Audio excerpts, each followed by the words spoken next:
Does it ever feel like you're a marketing professional just speaking into the void?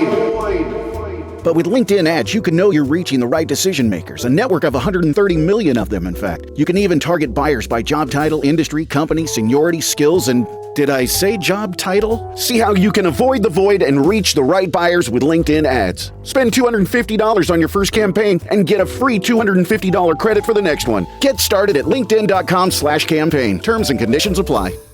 This episode is brought to you by Nespresso. Gift magical mornings with Nespresso Virtuo Pop.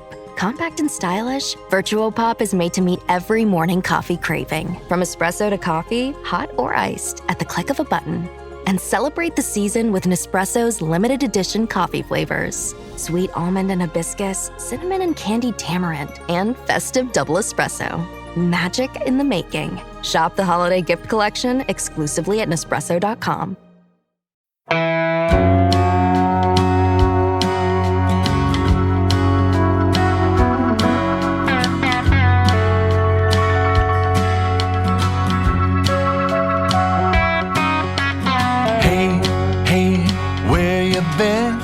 Buckeye Talk is about to begin. Hey, hey, hey, come on in.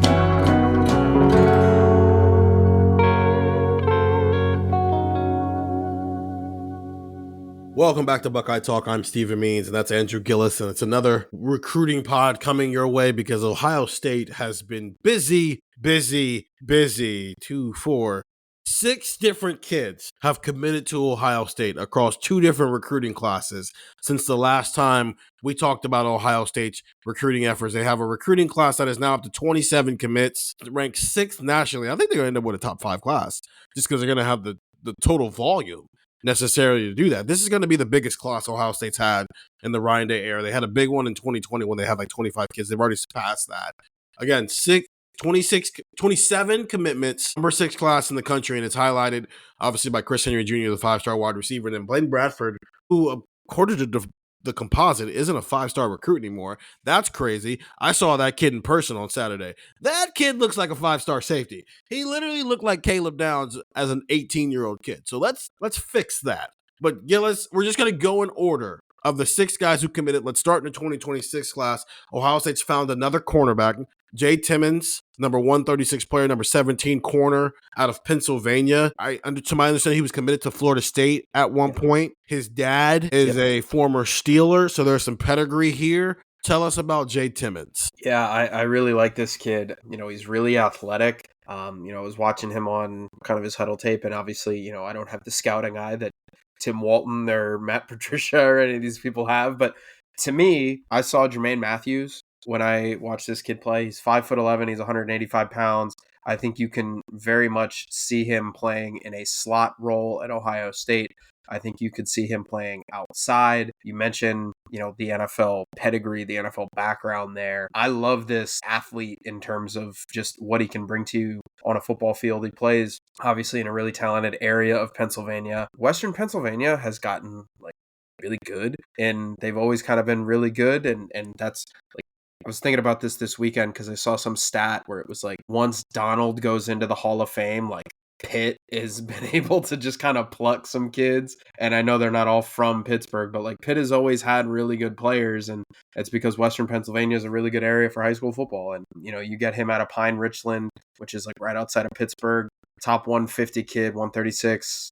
And the composite 17 at corner. On3 released their individual rankings. They have him as the number 1 corner in the class. That's a steep difference. 247 in their individual rankings has him as the 23rd corner in the class. The composite rankings, there are some dudes up there. I really liked Justice Fitzpatrick, the kid who ended up at Georgia. Elbert Hill, the kid out of Akron. He's very, very good. He's committed to USC. Notre Dame has a kid, Kari Adams, long, physical.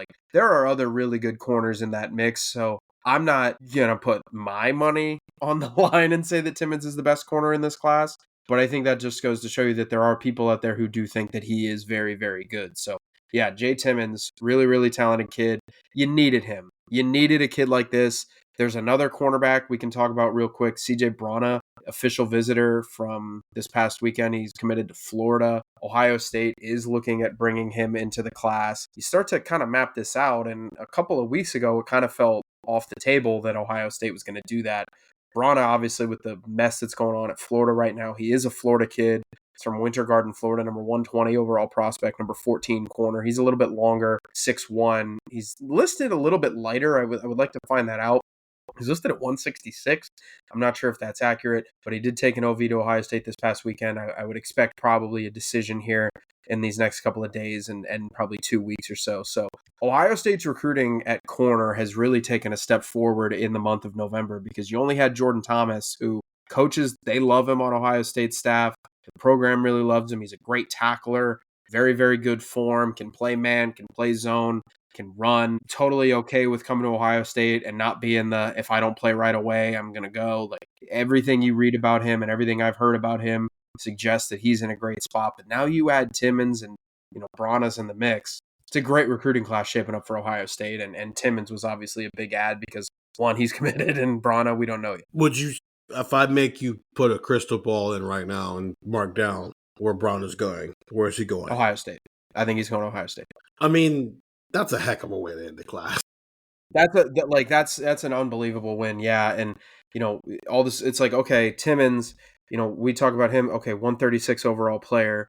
Okay. Jordan Thomas is still in this class, and he's obviously a very, very good player. He's a number 98 overall prospect in the class. So, like, by the rankings, by the 247 composite, which is obviously what we use, he would be a top 100 player, and he is the kind of cream of the crop of that class. And then you had Brana. It's like, wow, that's pretty heavy lifting by Tim Walton right there at corner. And I think even if it's just Timmons and Thomas, that's a fairly solid group, especially considering what you look at next year, because all this stuff ties together, right? Ohio State, and there's positions that we can talk about, the kind of the transfer portal window and why this matters and things like that.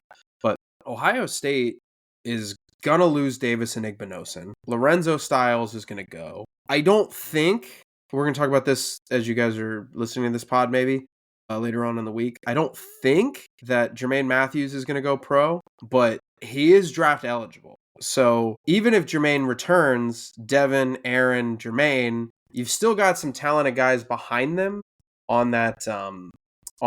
You look at Bryce West at corner, Miles Lockhart's there, Jordan Woods. We'll see where he's at after his freshman year. They do have some options, but you needed some numbers, and you thought to yourself, maybe they could go to the portal. They still might do that. But if you have these three corners in this class, I think you're feeling really, really good. So a class where, I mean, it's interesting. A couple of months ago, we were going like, man, is Ohio State going to have another cornerback in this class, right? They had obviously lost Albert Hill to USC. They had a guy flipped to North Carolina, and you were wondering, hey, where are the cornerbacks going to come from? So here we are almost 6 months later, and they're going to be living in a world where they're going to have three guys who are in the top 150. That's how you replenish a room. Right, and obviously you already got Devin Sanchez on the roster. Bryce West and Aaron Scott are going to be going into their third years. I think this cornerback room is going to be in a very healthy spot. This is probably a effort for Tim Wall, really, assuming really all these guys sign. And there's no reason to think they weren't. The big boys are still busy. Mm-hmm. Mason Wilhelm, I'm pretty sure his father played at Ohio State, so this is a legacy kid as well, who they also flipped from a ACC school to number 1,277 player, number 101 interior offensive lineman out of St. Ed's up in Lakewood. They've been busy in the St. Ed's in recent years. Obviously, the Armstrong trends come from that school. Where does he fit on this offense? I'm assuming he's a developmental guy, but where does he fit on the... If he is a starter one day, what position is he starting out for Ohio State? Guard or center. There's interesting kind of concepts here. I think Breed is more of a guard. Mm-hmm. Tyler Bowen, he likes the recruits big. He definitely looks at size as a positive. I think, there are some offensive line coaches that will say, if you're a tackle at 6'4" or 6'3" and you're the best tackle we got, then who cares? I don't know if Tyler Bowen subscribes to that theory. I think to some degree he has to some degree he does. But like we talk about Austin Sareveld moving from guard to center or from guard to tackle. It's not like Austin Saraveld's 6'2". Like I think Clemson had like a 6'2" tackle in the last couple of years. Austin Saraveld's like 6'5", and he's got really long arms. So Wilhelm is going to be a interior guy, a St. Ed's kid. You know, you look at the rankings and you're not necessarily wooed away. 1,277, number 101 interior offensive lineman, but he does have a substantial amount of offers. He did have 27 offers, so this is probably one of those situations where it's like, hey, you know what? Maybe you just have to trust the development, trust the identification, and trust the development, trust the scouting, trust kind of a lot of different things. West Virginia offered him, Pitt offered him, Syracuse offered him, North Carolina obviously had him, Maryland. They had some, or he had some bigger kind of offers, but I think this is the type of kid that in a transfer portal conversation that we're having with Ohio State and in a non-walk-on category that we're having with Ohio State is the kid that ends up with the Buckeyes. I think he's the kid where you say, you know, rosters, they have shrunk and they have also expanded in some ways. Yeah, it's a weird way they describe it, but that's exactly what's happened. Yeah, they went from 120, they had 120 because you could have 85 scholarships and walk-ons are now not a thing, but so that's down, but you also can now have 105 players on your roster. So basically add 20 scholarships, take away, 15 walk-ons. Wilhelm to me is one of those kids where I don't think you have to worry about this kid looking elsewhere and saying, Ohio State's not for me. If you sit him down and tell him, and I say this kind of not knowing what's going on inside his head, but I feel pretty confident considering he's from Ohio. His dad played here. His dad was a 2-time All Big Ten player and an All-American and won a national championship here. I feel pretty confident in saying that if you have a conversation with him and say, hey man, 2 years, 26, 27, ain't gonna happen. 20, let's have a conversation about 28. Let's get you ready for 28. He's not gonna be scared away from that. And that's why I think there's value in taking kids from in-state in certain situations. Yeah, I think a development project is really important here. I think you add depth with him, and I think you have a really nice development kind of project and idea here for Tyler Bowen, because again, this is exactly, I think, the type of kid that when you are rounding out your class, when you are rounding out an offensive line class, which by the way now has 4 Ohioans out of 5 on your offensive line, I think this is exactly the type of kid you want to take. And from everything I've seen and from everything I've watched, I think you like it. I think you like kind of his mentality, and I think you like his game, and you see something that you can build on. Sam Greer, number 55 overall, number 5 tackle. He's moved up a little bit since last time we talked about him. Maxwell Riley, number 143 player, number 11 tackle. It's a guy who can play inside and outside. You've got Tucker Smith, number 532, number 40 interior offensive lineman. You've got Landry Breed, number 1,123 player, number 94 offensive tackle, though I'm assuming he can play inside and outside. And you've got Mason Wilhelm, number 1,277 overall player, number 101 interior offensive lineman. 5 guys. I know Kevin Brown is still out there, who recently decommitted from Penn State. I think he's going to West Virginia, by the way. So that was is Ohio State done on the offensive line here? I think probably I would not be surprised if you kind of circle the wagons on Adam Guthrie one more time. That's a pure guess. I don't think that's going to happen. It seems like the Micah Smith kind of noise has faded. He's currently committed to UCLA. He visited, I think, for that Minnesota game. He's from Florida, but I think there are other schools in the mix for him, and I don't think it's going to be Ohio State. So I think you are probably done on the offensive line in 2026. Now, I mean, maybe I'm eating crow here very soon, and you have a different story, because look, man, this coaching search and this coaching carousel might get nuts here. You wonder if any situation changes for any of these kids, but if you had to ask me right now, put a number 5 or more, I'm sticking with 5. So Larry Johnson, as we transition here to the other side of the ball again, has seemingly put together a pretty quality defensive line class. You already had Corey Wilder, number 79 player, number 9 edge rusher in the country. There are some sites who have him as a 5-star recruit. You've got Damari Simeon, number 211 player, number 29 defensive lineman. That guy's going to play on the interior for you. And then you've got Cameron Brickle, number 532 player, number 63 defensive lineman. He's going to be an interior guy for you. Jameer Perez, Glenville kid, number 722, number 89 defensive lineman. He's going to be an interior guy for you. And we were almost like wondering, hey, where are the edge rushers at? Right? But I guess before we get to the edge rusher, let's start with Emmanuel Ruffin, who's another interior. So you got 4 interior guys in this class, I believe. Emmanuel Ruffin, number 197 player, number 26 defensive lineman out of Alabama, 6'4", 295. I think he was committed to Bama at one point, and then he flipped to Colorado, and now he's flipped to Ohio State. Is he Tyleek or Taiwan? I think that's the best way of going about, like, which umbrella does he fit under? Or maybe even Edric Houston, I don't know. But is he more 3-tech or nose tackle at Ohio State? I would say 3-tech. I like the way that he moves. I think I love the athleticism there. So I would say 3-tech for now. And he's 6'4", 295. He could very well get to Ohio State, gain 15 pounds, and now all of a sudden he settles in at 6'4", 310, and he's your nose tackle, and there's your path forward there. But I really like his ability, because and we'll get to some other options and maybe why I think he can be a 3-tech. But I really think that he is just a unique body in terms of the way that he can move at that size. So I really like this addition. This was one of those things where Ohio State had 3 in the class, and we went, maybe they're done at defensive tackle. They were not. And he is obviously as you look at the 247 composite, he's the top ranked defensive lineman in their class. Yeah. Or he's at least, I would have to, I think he is. Let's see. It's Kari Wilder is ahead of him. And I think that, I think that might be Kari Wilder. Received, like you said, some sites have him as a 5-star. He's the number 1 defensive lineman per on 3. So some people are very, very high on Kari Wilder, but I think that just does put in perspective that he immediately jumped the line for definitely for Damari Simeon, for Jameer Perez, and for Cameron Brickles. So I view him as a 3-tech, and I think that's the thing that Ohio State likes, and that's the thing that you've seen this year with the Buckeyes. They will be very versatile defensively, and they will be very, very versatile up front. And then they finally get another edge rusher, Drake Quinn, the number 391 player, number 36 edge in the country from Buford High School in Georgia.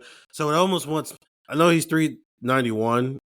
He's from Buford. Man, that school's just like shelves out college football talent every single year. Same high school as Edric Houston, by the way. Same high school as Harry Miller, who was a 5-star recruit in 2019. So it's like Seth McLaughlin went there too. Seth McLaughlin went there. Buford's done well. Listen, Buford's been to Ohio State. Okay? Yeah, exactly. So like rankings are rankings, and you don't take them. You take them with salt. But it's like sometimes, hey man, a kid who's at Buford and has offers from Clemson and Texas and Georgia, those are in Georgia Tech. Those are his other official visits. Yeah.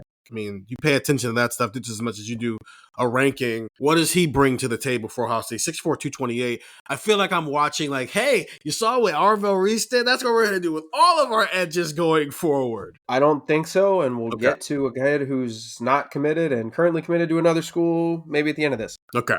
Actually, we'll definitely have to talk about that kid. But I don't know if that's true solely because of maybe where Ohio State is headed, but I do think they want to be versatile. I do think they want to be in the mix there. Like Kari Wilder definitely has like that. I'm going to talk about the entire defensive line as a way to talk about Drake Quinn. Like Kari Wilder definitely to me is the more college ready prototype. You look at his size, he's 6'4", 260.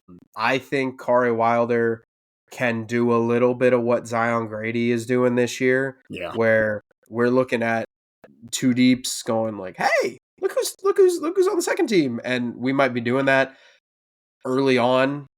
This is an off-season conversation, but we were starting to look at their schedule. Their schedule is a bear next year. I understand it's Ohio State. They're going to be more talented than basically everybody, but there's not the same level of pushover teams that you have. And you might have to be kind of ready to, put the foot on the gas a little bit. And you might need more guys to cycle through because of that. And that's why I think Kari Wilder can add something. I think Drake Quinn adds explosiveness off the edge. So I really like that pairing of Wilder, of Quinn. It's just bendy, I think, is maybe the word that would, I would really use to describe Drake Quinn. Athletic, explosive. Like I think I was reading he plays receiver at Buford in certain spots. Like that's scary. Yeah, like first off, I love those tweets where it's like, imagine you just sit there and you failed an algebra test and then you got to go out and cover Drake or block Drake Quinn. It's just terrifying. But this, to me, is where I wanted to invoke the transfer portal conversation and why I think it's important that Ohio State added a second edge rusher in this class. Well, there you go. So that's what I wanted to bring up here. So Ohio State needed a second edge rusher. One, because if there was a position to load up on, I would take defensive line pretty much every single time. You can accomplish a hell of a lot at defensive end. So you add them, you add two. That was very important because like last year they added Zion Grady, who I mentioned is already kind of factoring in at edge. They added Epi Satanale late. Epi was very much just a development for this year. I think this is going to be a spring practice, fall practice. Let's look up and see where he's at development. Maybe he needs 26-2. But where Ohio State is at defensive end wise, CJ Hicks obviously is not playing right now, and that's to preserve a potential red shirt. Bo Atkinson is a fourth-year player. He could return. Caden Curry, I think, could return as well. I don't know how many of Curry, CJ Hicks, Bo Atkinson, and Kenyatta Jackson are coming back, right? You might lose the majority of that group going into next year. So then where does that leave you? Okay, Mickens, you have Logan George, you have Zion Grady, Dominic Kirks is still hanging around, Epi Satanale. That's kind of it at edge rusher.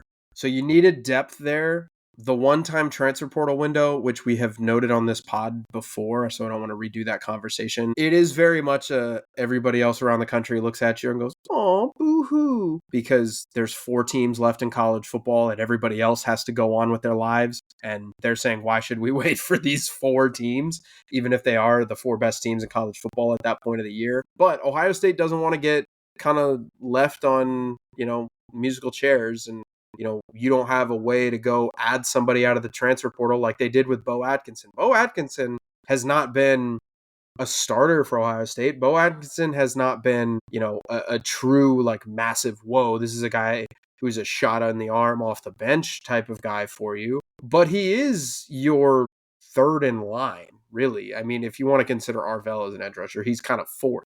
But he is a depth player that is a veteran that you're able to do that. And you got him in the spring and you just wouldn't be able to do that. So I think adding 2 this year after 2 last year was very important because Ohio State is going to still hit the portal. You got to be aware of what's going to happen with those 4, whether it's portal, whether it's NFL draft. Like you mentioned, Chaz Coleman, the kid at Penn State, who is having a great freshman year for Penn State, but is from Ohio. I don't think he's played late.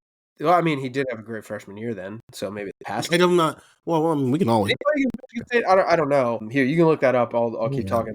Like Chaz Coleman, there's a lot of like, what if he enters the portal with Penn State's coaching search, and Ohio State might have a big need at edge rusher depending on what happens. Like he could obviously be an option. You can go get a massive edge rusher out of the portal. That's obvious, but I think you just need to be protective, and you need to protect your behind a little bit because I mentioned the rosters does expand to 105, but if you didn't have that at edge rusher and all of a sudden CJ Hicks decides he wants to go play football elsewhere and Caden Curry and Kenyatta Jackson decide they want to go play in the NFL because they have a strong playoff or something like that, or maybe they just, they leave, and then all of a sudden it's like, all right, Bo Atkinson, Zion Grady, Epi Satanale, that's our 4. Good luck. That's a lot of unproven, and I think you've seen this year that veteran play matters. Ohio State has 10 draft-eligible starters on defense, and I think they would like to keep that. I think they would like to have older, veteran, smarter players playing, especially in Matt Patricia's scheme. So I think you protect yourself with adding Drake Quinn. Older veteran part, I mean, they're playing young guys, too. Like, most of these guys have never played before this year. Chaz Coleman hasn't played since the Ohio State game, by the way. And listen, I don't want to get flippant about what's happening there. It's just, this is where we're at, where a coach gets fired and you're wondering if good players are going to hop in the portal from that place, and you're wondering if Ohio State is going to be interested in those players should they decide to hop in the portal. But okay. And then lastly, for the 26th class, Nick Lautar from Lebanon, Ohio, number 924 player, number 52 tight end in the country, 6'5", 230. This guy kind of came out of nowhere.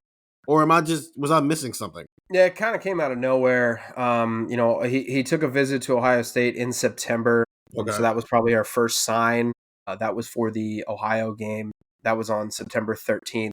He officially got his offer on November 15th, decommitted from Louisville, the next day, publicly decommitted from Louisville the next day, committed to Ohio State on Sunday, just a few hours after Drake Quinn. So yeah, Nick Lautar, like, he's from Lebanon, he's from Ohio. He's a kid that's, 45 minutes to an hour away from campus. I think you like the athletic profile there, 6'5", he can move. He's a wrestler.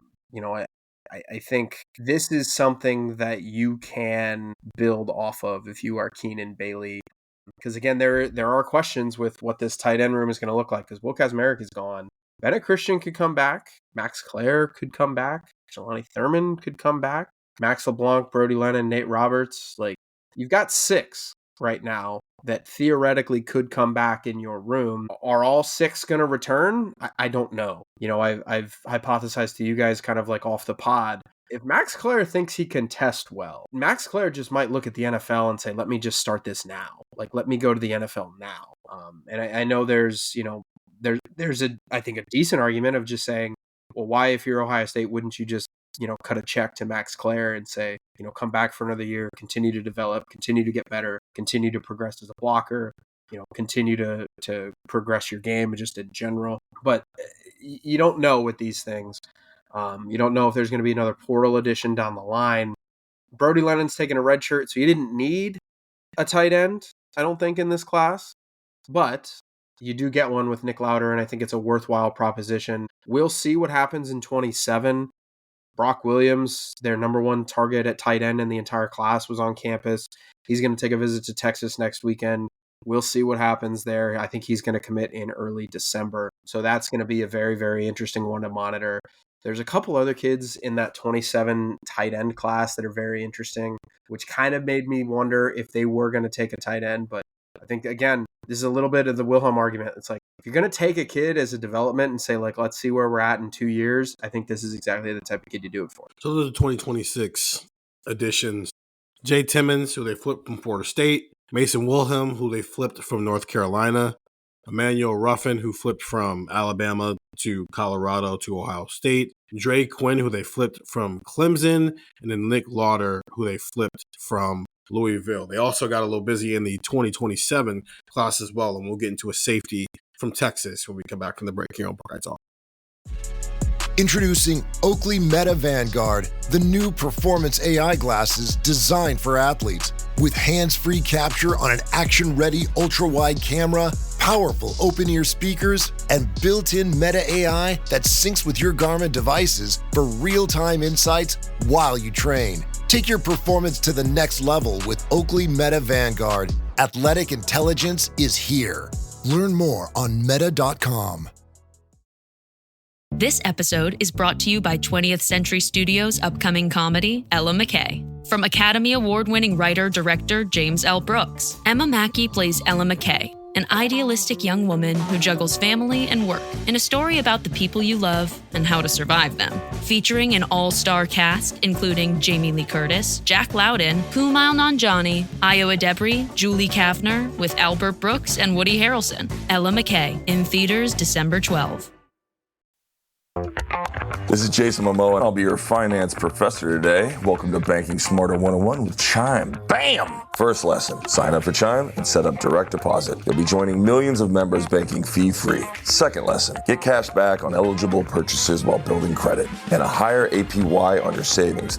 That's how you bank smarter this season. Fa-la-la-la-la, class dismissed. Join Chime today. Chime is a financial technology company, not a bank. Banking services and a secure Chime Visa credit card provided by the Bancorp Bank N.A. or Stride Bank N.A. Members FDIC. Optional services and products may have fees or charges. Details at chime.com/feesinfo. With a qualifying direct deposit, earn 1.5% cash back on eligible secure Chime Visa credit card purchases. On-time payment history may have a positive impact on your credit score. Results may vary. APY means annual percentage yield. Learn about credit building and more at chime.com.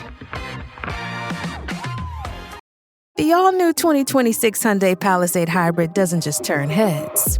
It commands respect.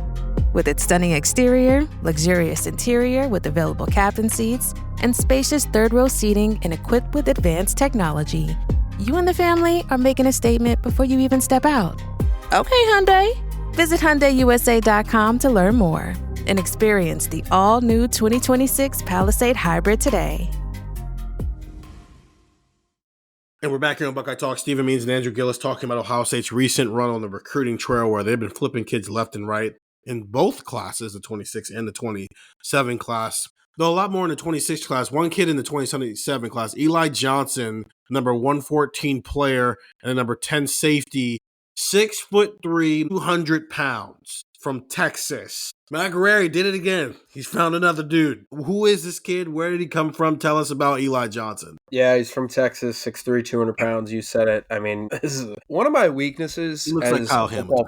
Yeah, one of my weaknesses as a football fan and as a football writer and as whatever you want to call me, analysis, analyst, my God.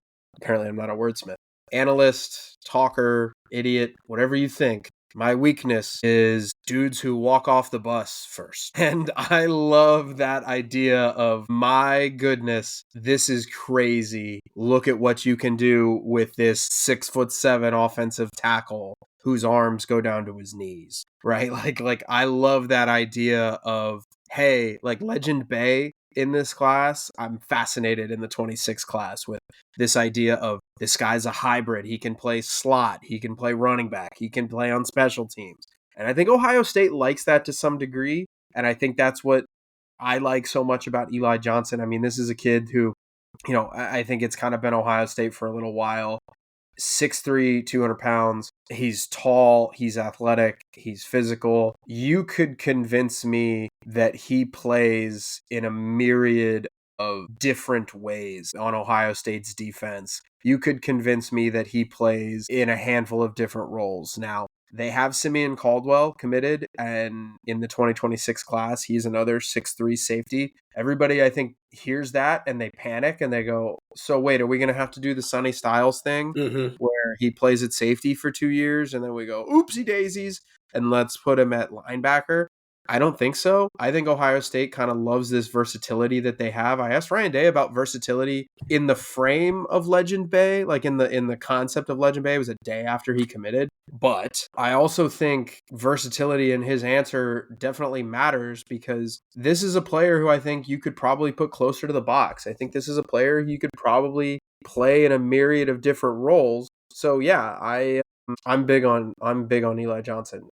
And if you were curious, there's another one. He has a twin brother named Trey. He has gotten less acclaim. He has 5 offers right now. I'm reading them off: Arizona State, Baylor, Houston, Texas State, Texas Tech. So a lot of Texas schools are in that mix.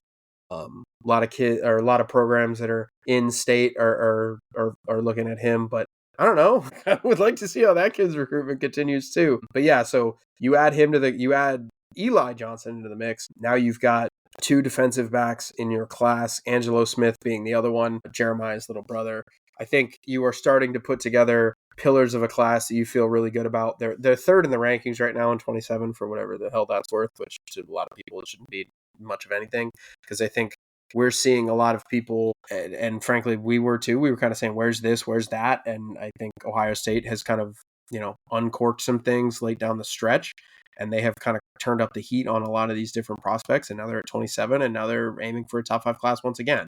Ohio State has a top 5 class technically for 27. We'll see how that plays out, but I think you are seeing the indications early of a class that is really, really built to thrive. You got a 5-star receiver, you got a borderline top 100 defensive back, you've got a top 250 offensive lineman, you got a top 150 quarterback. I think you feel really good about 27 so far. Yeah, and with Eli, first and foremost, he's 6'3", 200. I think just looking at him, because he was in town on Saturday, he committed like right before the game started. So just seeing him physically in person, Sonny looked like he had the frame of a dude who was going to get up to 6'4", 235 when he was in high school. I don't think Eli Johnson has the frame of a dude who's going to get up to 6'3", 230 pounds. Like Sonny was like, okay, you can put 30 more pounds on him and he can be good.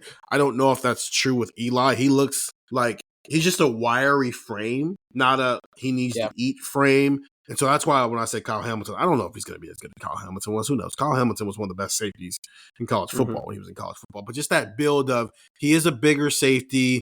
He's longer, rangier. He's the type of guy you can cover tight ends, especially with Ohio State, the way they want to play a 3-safety defense. He could play some nickel in this defense and cover some tight ends, maybe cover a little bit of slot corner as well. So it's just he's the guy that plays nickel when you play Michigan. Yeah, I think that's the answer. His physical makeup as a high schooler compared to Sonny's, just because I saw Sonny in high school, aren't the same at all. But also, Sonny's dad played linebacker, I will say. So there was always going to be some physical development there that I'm not sure Eli's going to have the same level of physical development.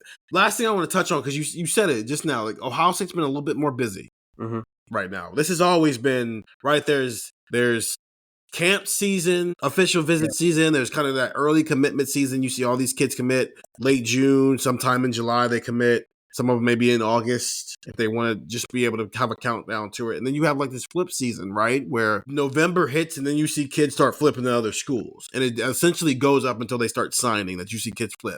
We've seen in the past Ohio State be a victim of the flip. I don't know if we've ever seen Ohio State be this much of an aggressor of the flip. And some of this is classes are going to be larger. But even outside of that, what do you make of the aggression you have seen from Ohio State where, again, Eli Johnson is the only guy we've talked about on this podcast that isn't a flip from another school. And this isn't a flip from I'm committed to Northwestern and my recruitment took off because my senior film was so awesome and now I'm moving up in program. No, this is like Clemson, Bama, Florida. These are other programs who are supposed to be looking at you in the eye when it comes to recruiting. A lot of these programs are that you're flipping these kids from. What are fans to take from that? Aggression, not just aggression, but success in that aggression, where it feels like now you can talk about Ohio State as a school to watch in late November, early December, when it comes to when these kids are flipping.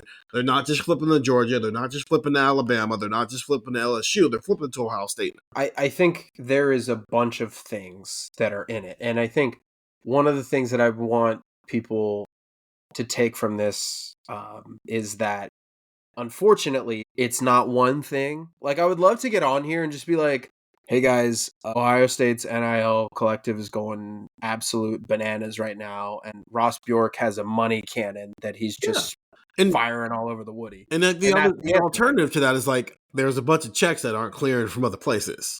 Right. So there's a bunch of different things you can list. Yeah.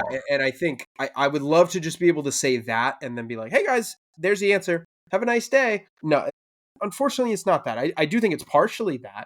I do think Ohio State has definitely kind of held back a little bit earlier in the process. And you kind of, we saw this over the summer. I think you see some guys kind of lock down their recruitments. Chris Henry Jr. did it. Like last year, Devin Sanchez did it. Like guys that are not like Tavian St. Clair. Like Tavian St. Clair was locked into his commitment. He was never going anywhere else. But guys that are not in that ilk, I think that you saw them kind of publicly lock it in. So I think it's Ohio State definitely kind of holding back and understanding how the game is played and that, deadlines draw pressure. Deadlines draw answers. And that's where we're at right now where, hey, sometimes a team gets to the end of signing day or gets near signing day and it's like, crap, we got to do this, and this. Like, it's basically, I've used this example before. It's like Christmas shopping. It's like December 3rd is Christmas for some of these teams. And sometimes you realize on November 15th, November 20th, November 25th, you don't have a present for grandma. And you got to go get something from somewhere. And at that point in time, when you walk into Target, there is not a price tag that you will be afraid of because you got to get something.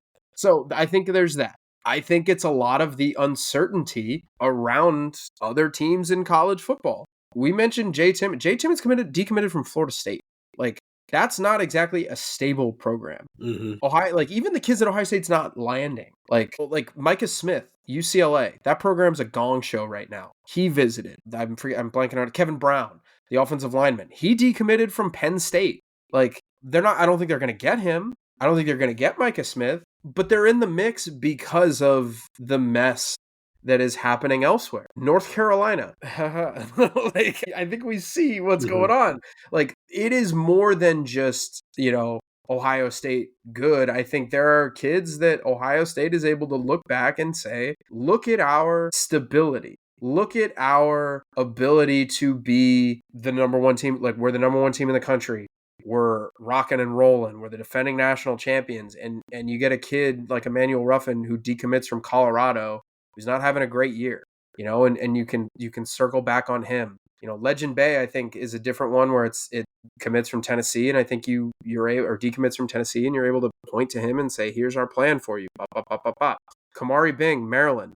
Like, that's a step up, but that's also when the AD has to come out and release a statement about how good the head coach is and that we're going to reinvest in the head coach. I don't think it means good things. Mm-hmm. Like Landry Breed, step up. There's a myriad of different things. It steps up. It's programs around the country. It's all this different stuff that I think plays into it. It's money. It's what Ryan Day talked about. Like Ryan Day, I think, was very truthful when he was talking about the transfer portal window. You were now adding kids where you cannot have misses because it is a literal investment.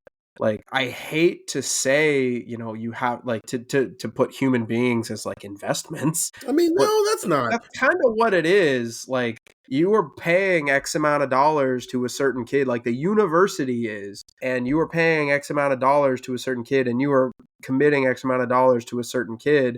You'd better be right. And you know how you're right? You make sure you have all the data available. And what does that mean? Senior film. What do these kids look like 6 months before they're going to show up at Ohio State, right?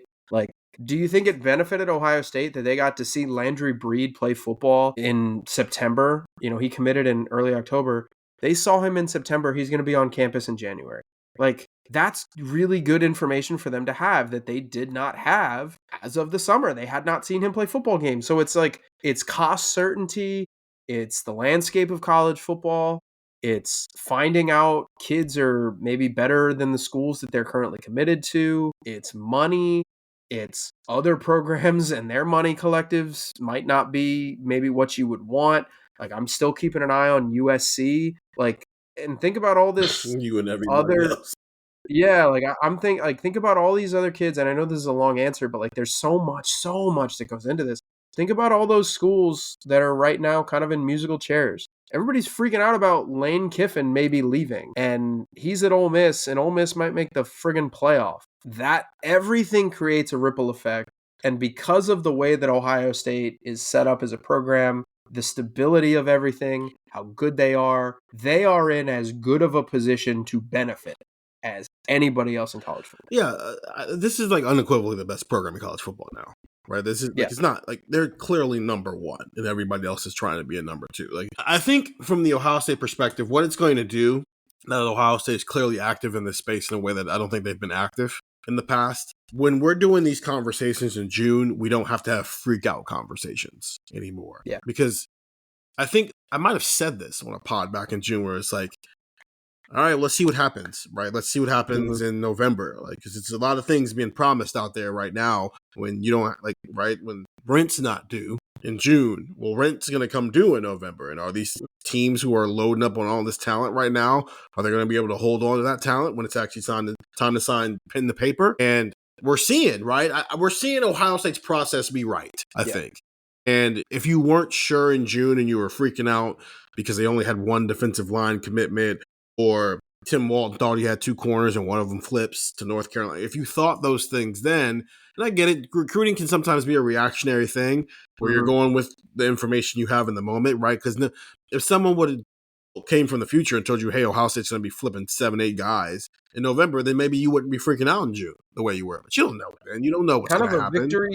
Kind of a victory for the tortoise here as the hare ran out of gas. Yeah, but actually, that's probably a perfect analogy.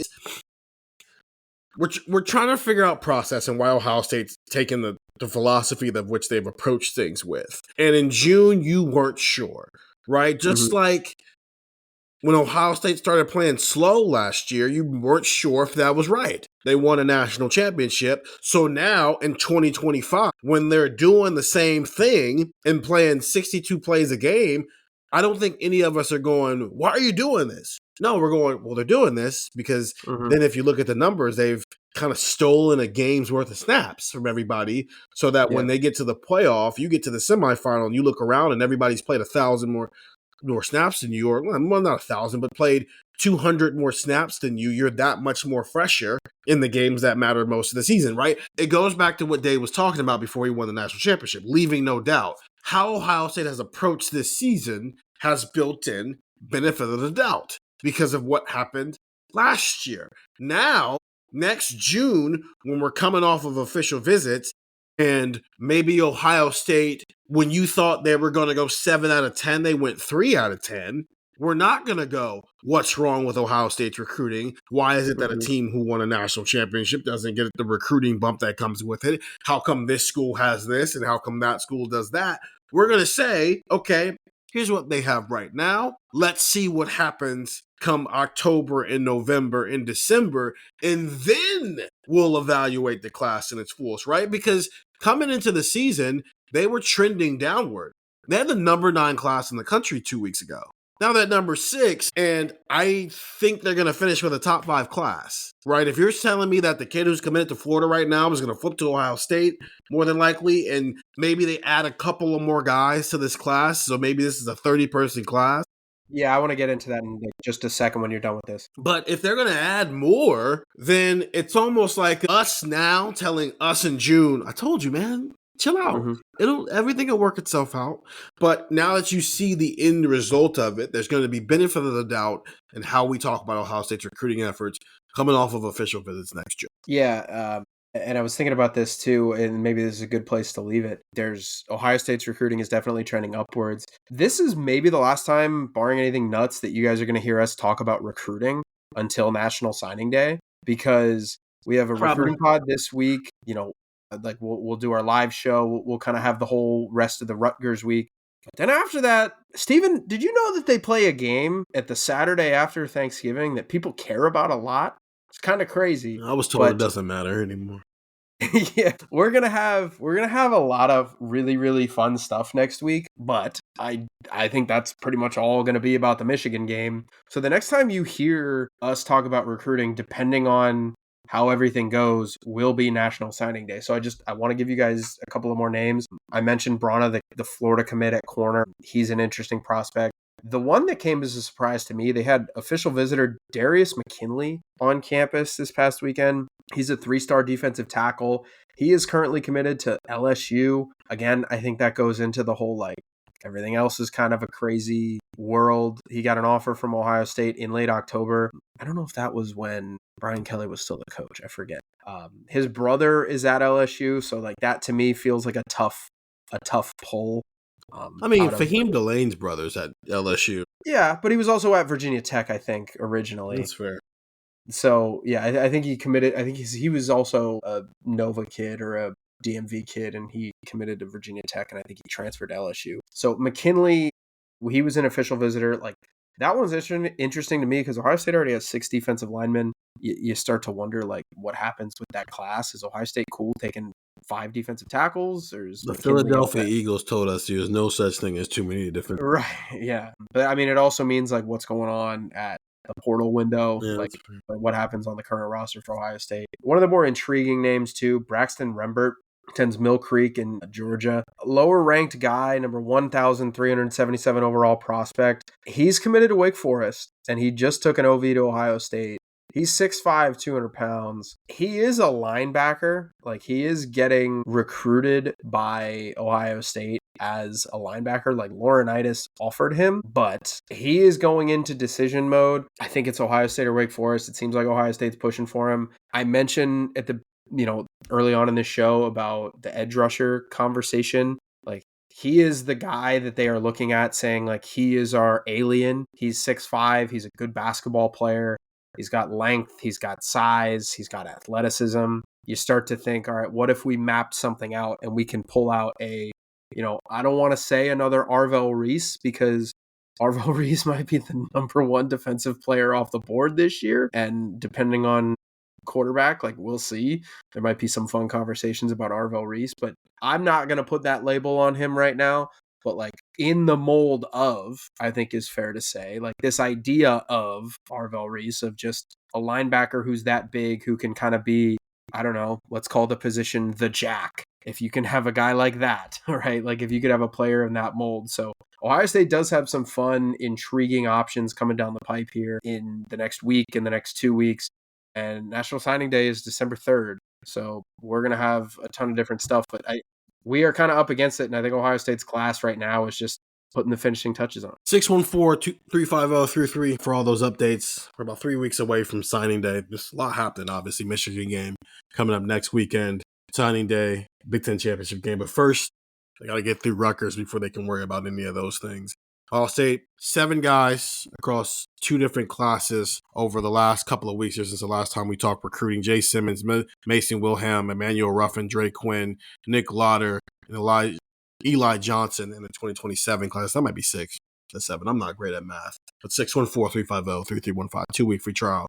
$3.99 after that. If you sign up right now, I'm telling you, it gets you through the Rutgers game and the Michigan game. It's a good time to do it. It's a great time to do it. So for Andrew Gillis, I'm Stephen Means. Talk to you guys later.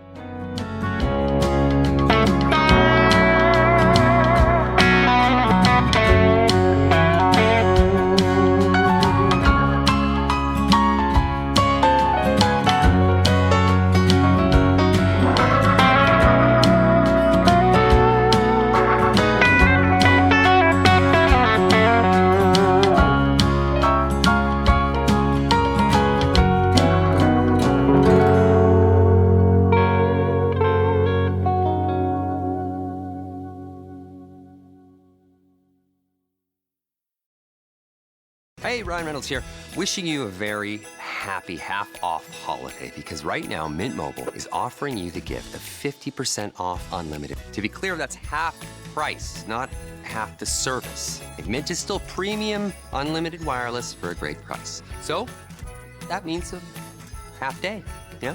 Give it a try at mintmobile.com/switch.